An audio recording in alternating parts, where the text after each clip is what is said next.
10 cool experiments done on the International Space Station. As an orbiting laboratory, the International Space Station, ISS, offers researchers around the world the unique opportunity to perform experiments in microgravity and under the rigors of the space environment. Scientists have used the station for everything from testing technology for future space exploration to studying human health. Sometimes their work involves some pretty unusual experiments. Here are 10 cool ones. 1. Headless flatworms. On Earth, flatworms can regenerate their own cells, replacing them as they age or are damaged.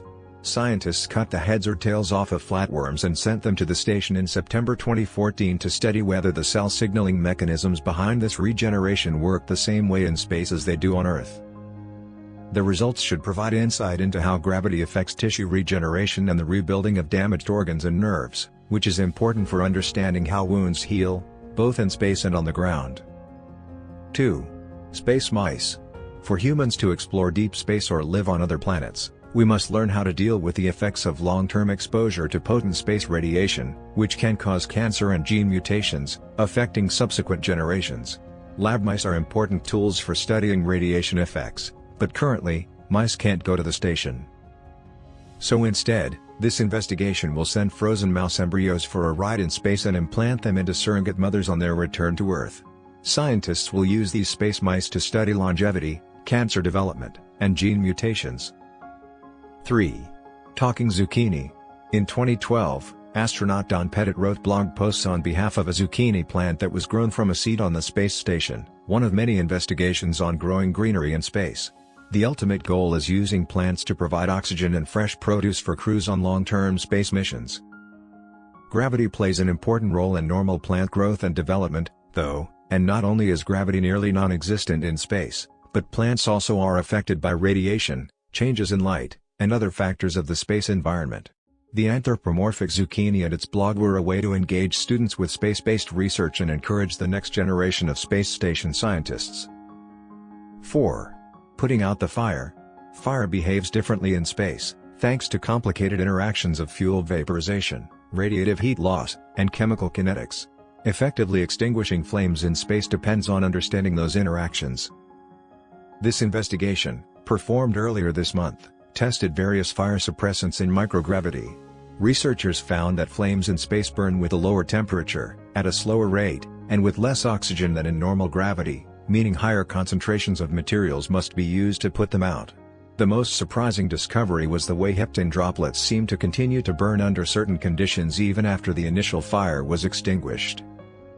This phenomenon is called cool flame extinction. Those who understand conventional theories of droplet combustion say those theories don't explain this behavior, making the cool flames a unique observation with significant theoretical and practical implications. 5. ISS robot. This two-armed humanoid robot torso mounted in the station can manipulate hardware and work in high-risk environments to give crew members a break. Robonaut is operated via remote control and can be directed by ground operators through cabin video and telemetry. The half-mechanical astronaut also can be controlled by a crew member wearing a vest, specialized gloves, and a 3D visor. Through this technology, Robonaut mimics the wearer's movements in Wii-like fashion. In the future, the torso will be given legs and used to perform tasks both inside and outside the ISS. 6. The force is strong here. This project evaluated funky footwear designed to measure exercise load.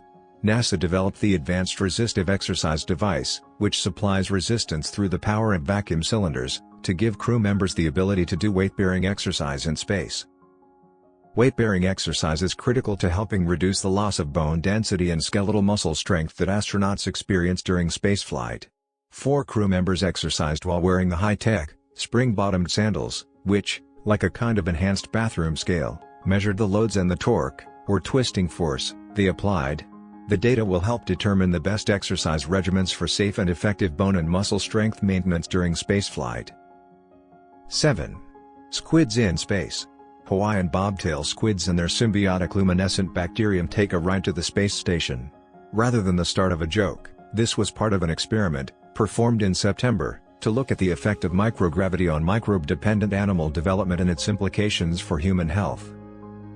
The squid were inoculated with their symbiotic bacteria once in orbit on the space station and allowed to develop for approximately 24 hours.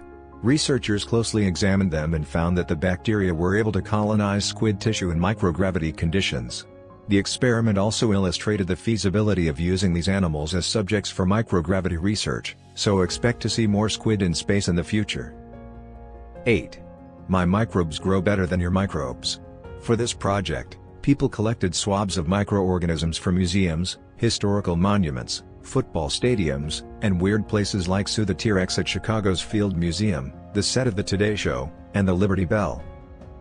Scientists at University of California, Davis transferred those samples to petri dishes, incubated them to see which grew into colonies, and identified 48 to send to the space station. Scientists need to know how various microbes behave in space before we seal up people and their microbes in a spacecraft for a long trip together to Mars. The 48 samples and identical cultures on Earth will be analyzed to see how their growth differs between microgravity and the ground. Each microbe has an online trading card that tells where it was collected, how well it grows, and some interesting facts about it. 9. Sloshing around the station. In space, liquids move differently than they do on Earth, but the physics of this motion are not well understood. Researchers at the Florida Institute of Technology, Massachusetts Institute of Technology and NASA's Kennedy Space Center performed a series of experiments on slosh dynamics in the station using robotic, free-floating satellites that can independently navigate and reorient themselves. Researchers hope to design an externally mounted fuel tank that is driven from inside the station by two of these devices to simulate a launch vehicle upper stage propellant tank and the maneuvers of real vehicles. The experiments will improve computer models of how liquid fuel behaves to make rockets safer. 10. Ant farm. This investigation compared the behavior of groups of ants in normal gravity and in microgravity and measured how interactions among ants depend on the number of ants in a given area. 8 ant habitats with approximately 100 residents each launched to the space station, where scientists used cameras and software to analyze their movement patterns and interaction rates. Ant colony behavior is a combination of responses by individual ants to local cues, and previous studies suggest ants use the rate at which an individual meets other ants to determine how many of them are in the area. This estimation of group density is needed in many different situations, such as searching for food. When there are many ants in a small space, each ant moves round and round in roughly the same place, but when density is low, each ant walks a straighter path to cover more ground. Data on the ant colony's adaptations can be used to build various algorithms, or sets of steps followed in order to solve a mathematical problem. For example, ant-based algorithms could help scientists develop cheaper, more efficient strategies for robot-based searching and exploration. Thanks for watching the video. Please like, comment, and don't forget to subscribe the channel for more interesting videos.